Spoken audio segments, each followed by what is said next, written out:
Hey everyone, welcome. I'm Laura DeFranco, the CEO of Brave Healer Productions, where we have a mission to wake the world up to what's possible. And I have a couple of the most amazing authors of a new book we have coming out with me today to help me with that mission.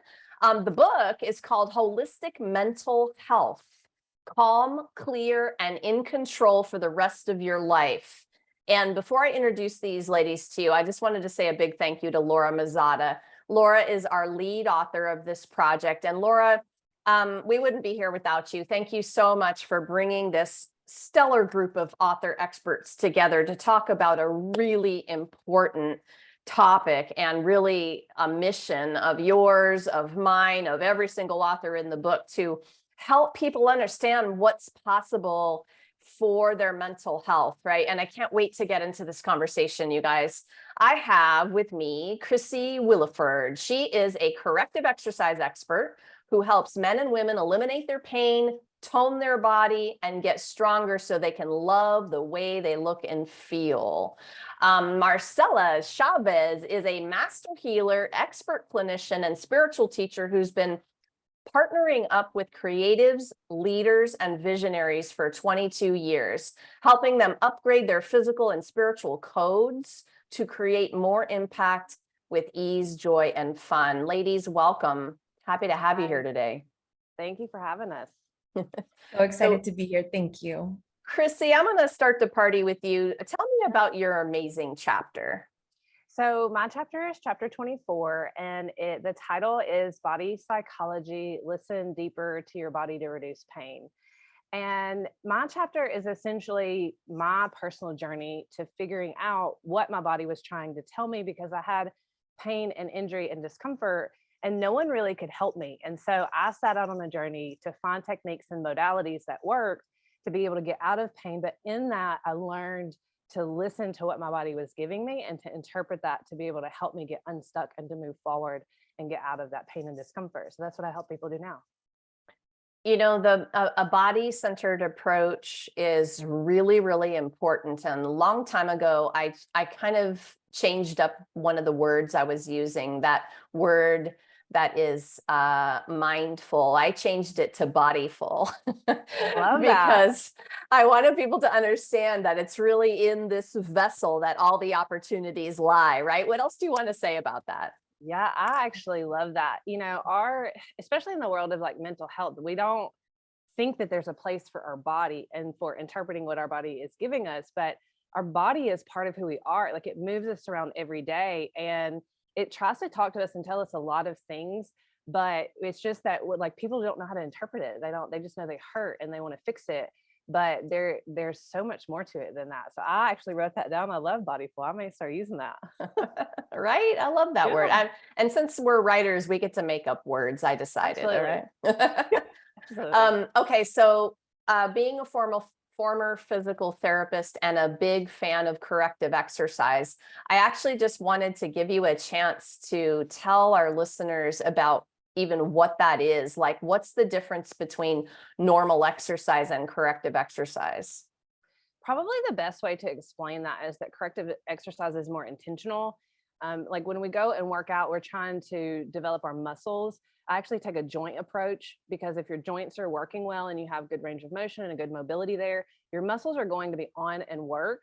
And so you don't really have to worry about like your joints becoming dysfunctional, because the muscles support the joint. So it's more, my approach is more joint oriented than muscle oriented. So that's what really makes it different. I'm sure there are different interpretations of it.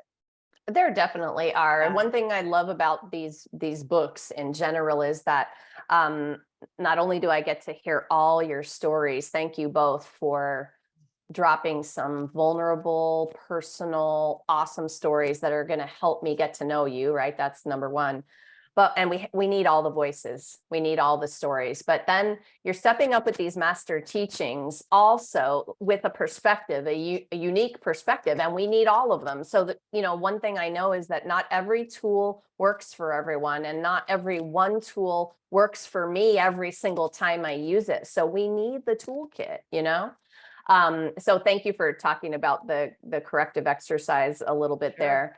And lastly, you know, when you are paying attention to that physical that sacred physical place you spend your day, it matters to your mental health.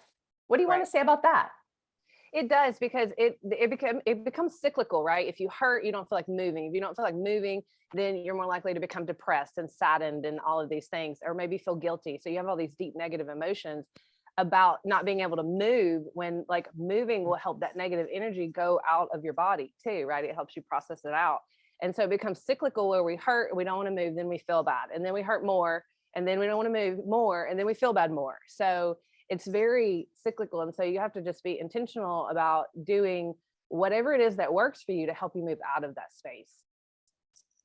Yes. And you get stuck in the cyclical pattern, you guys, is something to wake up in the middle of and go, all right, how am I going to break up this pattern, and what do we need to do? So, all right, you guys, stay tuned. There's going to be more from Chrissy here in a minute or two. Marcella, tell us about your amazing chapter. Thank you, Laura.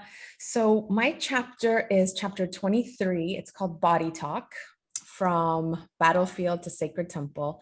This is like my spiritual coming out of the closet.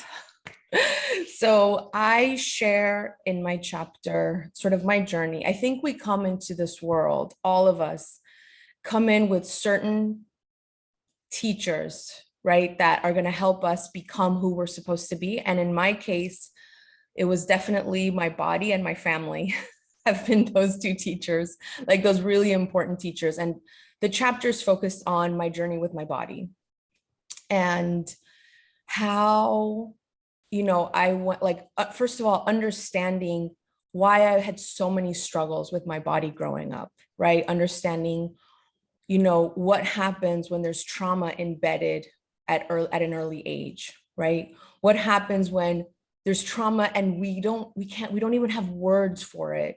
So we don't even know what we're struggling with, right? So I share in my chapter that journey of healing and how I was able to, and I love what Chrissy shared, because I feel like, so many of us are sharing, if not all of us are sharing in the book, like how we've helped ourselves heal, right? And then how we've helped others heal. So for me, this is my journey of understanding that we are in direct communication with our body. Like the first, I can pinpoint the first moment when I actually started talking to my body and having a relationship with my body. And that was the first step towards healing, right? And so I share in the book, like my biggest takeaway, right, is how do we talk to our body? And the most important question I started asking myself, and I still ask myself this question every day, is I ask my body, how can I love you more deeply? And I feel like my body gives me those answers. And so it's just listening to what it is our body's asking for. Perfect question. How did I get to the two body authors in here at the same time for the interview? I mean, that's just cracking me up. I love it. The Very universe interesting. always has the divine plan, right? That's right. All right. So so body as teacher, right? I heard you say that. I also heard you say family as teacher. Would you talk a little bit more about that? Yes. So I think when I say teachers, I mean we come into this life, right? And I think there's this God plan of who we're meant to become, right? And these teachers help sculpt us. And so in my case, family was just like one of those things that were just a little harder, right? I think I was born into a family where I just saw so many challenges around me, and there was hurt, at such an early age, that it forced me to not only start this path of healing myself, but then what happened was I was able to help others, right? As I learned how to deal with these challenges, as I saw the patterns emerging, right? Because when you see something so many times, just like Chrissy, I'm sure she sees, she can see how somebody is doing something that's hurting their body. I can see the patterns in relationships and families that are hurting the system, right? So when these patterns emerge, you start to identify, and then you also see the formulas to solve or fix or heal them, right?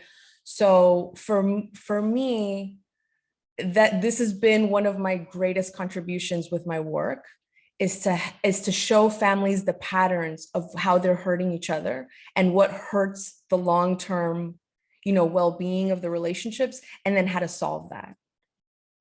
Nice. It's so powerful and so important. Okay, so this is actually perfect because the next question I want to ask both of you, I'm going to stick with you, Marcella, for a moment to go there. It has to do with helping our viewers understand, why is it important to use a holistic approach when it comes to mental health? I know for us, it seems like a no-brainer, but for those who have had traditional means, or they were taught how you deal with mental health, maybe they have no idea that family matters as much, or all of the ways, right? So in your opinion, why holistic? I love that, Laura, so much. So everything is connected, everything is tied, right? Everything from the foods that we eat help our mood. It's like, it's said that, I don't know if it's 80 or 90% of those neurotransmitters that affect our mood are produced in the gut. So what we eat matters significantly, right? How we're treating each other, like all of this, it ends up being tied together. So so in our approaches, like holistic healing means you're taking all of the aspects of a person into account for healing, right? You have to take you have to consider their relationships, what they're eating, what they do for fun, how are they feeding themselves spiritually, right? How are they nurturing their soul? Because we have like 7 different areas that are considered the pillars of our health. And so it's not just one thing, right? I'll give you an example. I have a family right now that I'm going to be helping a new member of the family, right? I've worked with 2 other people in the family, and now I'm gonna have the honor of working with the youngest son, and he's struggling with severe ADHD. It's everything in the family system is going to help him heal, right? His relationship with his sister, his relationship with the stepfather, his relationship with his mom, what he's eating, the tools he's using to like natural tools that he's going to use for himself. It's like we're helping empower a person from so many areas. It's like the problem that brings them in ends up being the blessing that opened them up to a new world. What a great way to say that. Yes. And we are empowering people. Yes. I love the feel of that. Okay. So Chrissy, how about you? What do you want to add to that one in terms of how you look at this? Why holistic? Yeah, and I'll just piggyback really on what Marcella said, because what she says resonates with me 100%. But the thing is that, like, you can't just, like, if there's a board and there's 6 pegs on the board and each peg goes into a hole and you're trying to solve the puzzle, like, you can't just work with one peg, right? You have to manipulate all 6 of the pegs to be able to win the puzzle. Right. And so like, we are one being, and in that being, there are different systems, there are different levels of us. There is our person, our personality, there is how we think and our cognitive function. There is, just general systems that work within our body and our physiology that make us be able to do what we're able to do. So you can't nitpick the pieces and really get a wholeness, right, of what you're looking for. And so honestly, like, it gives you back a sense of control, because just like you said earlier, some things may not work for you, but they may work for me. Right. And if I give you the things that work for you most, then that in essence gives you a sense of control. And, for me personally, like, the other ways didn't work. I tried them and I tried them all, and they did not work for me. I got a bad result. My body was worse. And it just didn't work for me. And so I stopped chasing it over there because I wasn't winning. And so I went down a different path, and that's where I won. And so I stayed there. Well, that's smart. Sounds smart to me. And thank you both. Really, it's the perspectives people need. We need all the examples so that we can have some hope in terms of, maybe we've tried 15 doctors and we just still aren't there. So we all want you to know that there is the 16th thing, and we want to give you an idea of what it is. So Chrissy, we're talking a lot today about awareness, really. These are nuggets of awareness. And I think everything starts with the foundation of awareness. Feeling is healing, and feeling is an awareness practice, like noticing your thoughts, feeling the sensations in your body, understanding the feelings of emotion and all the things, right? So helping people to feel is part of this for me. Give us a little window into what the practice of awareness looks like in your day to day. That's a tough question. I mean, it's not, but um, so like a lot of the people that I work with are completely unaware. So for me, sometimes they're not ready for me to give them all of that, right? And I can feel that from them. And sometimes they're resistant to that. And so I really just pitch people things, right? And I pitch them an idea, or I pitch them, a thought about something, or if they're willing to deep dive a problem with me, then I can go a little bit deeper and really point things out to them.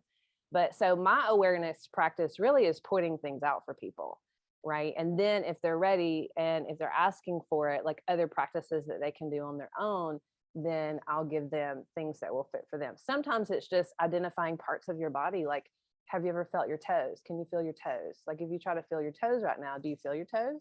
Or do you just think, oh, they're there, but I don't feel them, right? And so that's how you can get in tune with your body and just feel all the parts. Feel your toes, feel your feet, feel your ankles, feel your calf, and go all the way up, all the way to the top of your head, and feel all of your body parts. And that creates awareness in people's bodies, right? But tuning into your thoughts, right? And it's an intentional practice.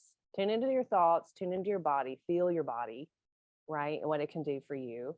And, it's really challenging for some people. I think it's the hardest part is getting them to want to feel, to want to explore their feelings, to sit in their feelings, to understand how to create that awareness for themselves. And then it's really just practice over time. I think it's the hardest part. So, I want to hear what you do in your day for your own connection. Oh, for my own. So, and I love the way you answered that question, because I was like, oh, Laura, you asked that in an interesting way, right? And she's offering the tools for the people she works with. So now give me oh my gosh, I know you guys, both of you could give me 100 ways you connect. Like I go for a walk in the woods. I put pen to paper, surprise, surprise, right? I'm a writer, I'm a journaler. How do you connect, Chrissy? I earth, I ground, I go outside in nature. That's my thing. And over the weekend, I laid out on the back patio, like there are trees that grow up over it. And that it just, I don't know, it makes me feel safe and comfortable is what it does.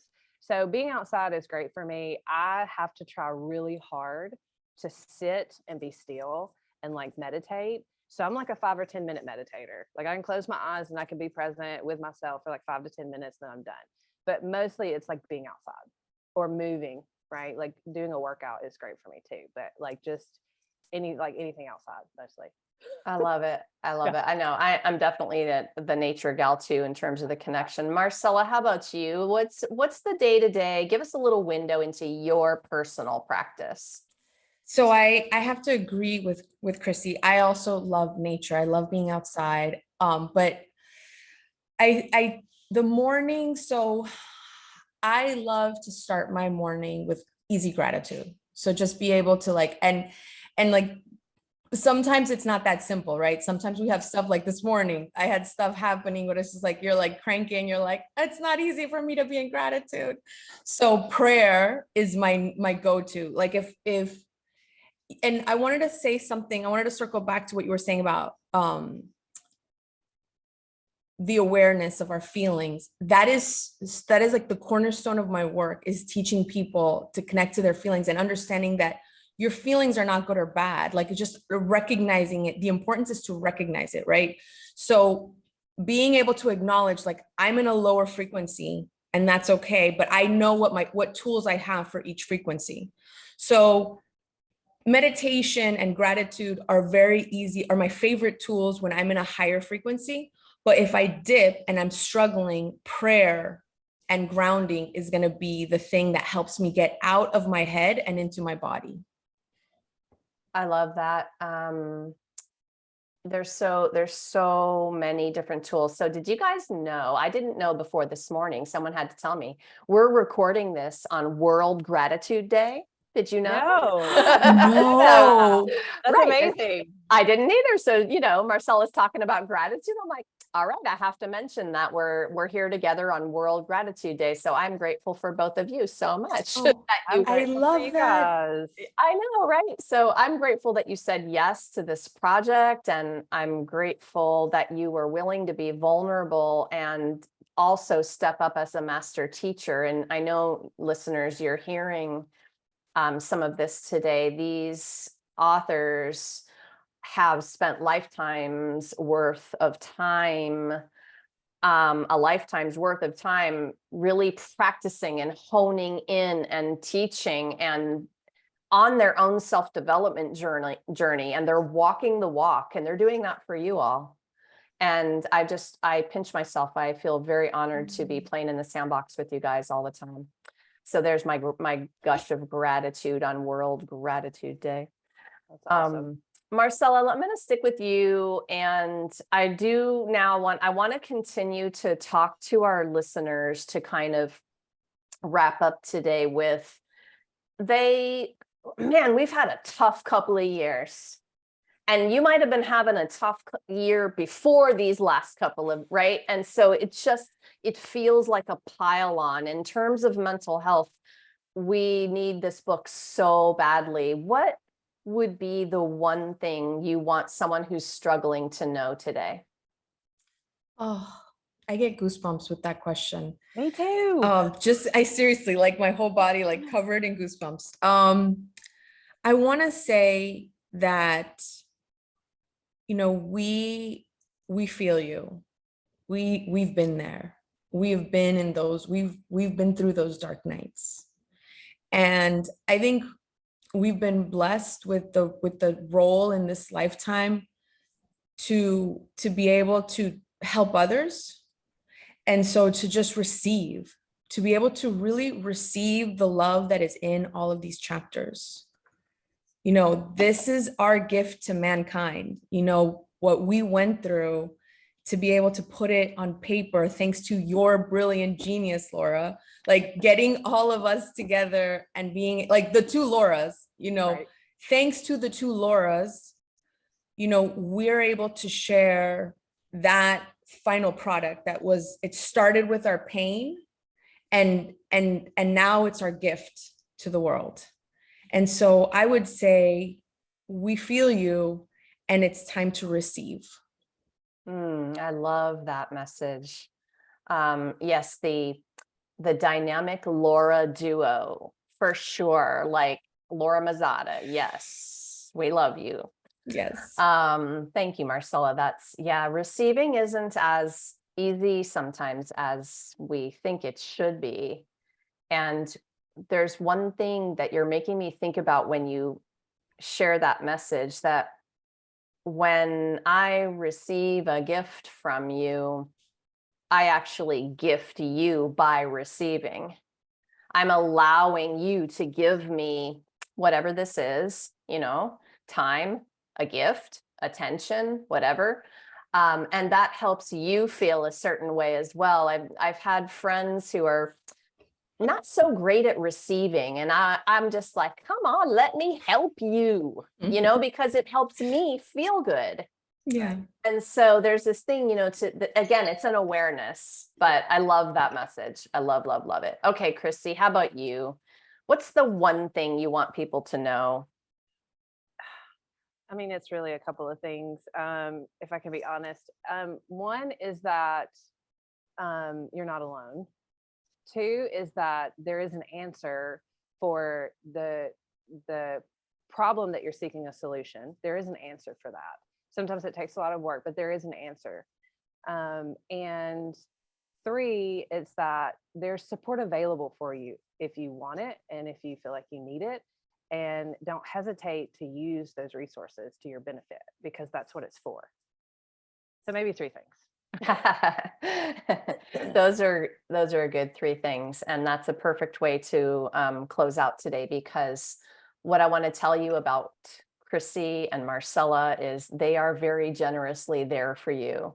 And you may have heard something that made you curious today or gave you goosebumps, or you're like, yeah, I have a question about that. Well, scroll on down to the show notes, because I've got them hooked up with their websites, and I want you all to take the adventure. Click there, see the awesomeness that they're up to. They are there to answer your questions, and they're there to support you on whatever that next step of the journey is. So thank you, Chrissy, for saying that, because it's a really good reminder. We could do this alone, but we don't have to. And it's way more fun not to. Right. And it tends to speed up your journey when you reach out for support, as hard as that might feel in the reaching out. Once you get over that step, it's like, oh, okay, someone else can help me out here and give me some ideas. So Chrissy and Marcella, thank you so much for what you do in the world and for being here today to share it with everyone. Thank you, Laura. Thank you, Laura. So to our listeners again, of course, you are invited to our live stream book launch party for Holistic Mental Health. That's going to be on October 7th of 22, or 10 a.m. Eastern on the Brave Healer Productions Facebook page that day. I'm going to have all of the authors there to share their wisdom and inspiration with you for our party day. And if you happen to be listening after that date, well, you can hop over to Amazon, because that means the book is ready for your purchase and you can grab your copy. And lastly today, everyone, remember, your words change the world when you're brave enough to share them.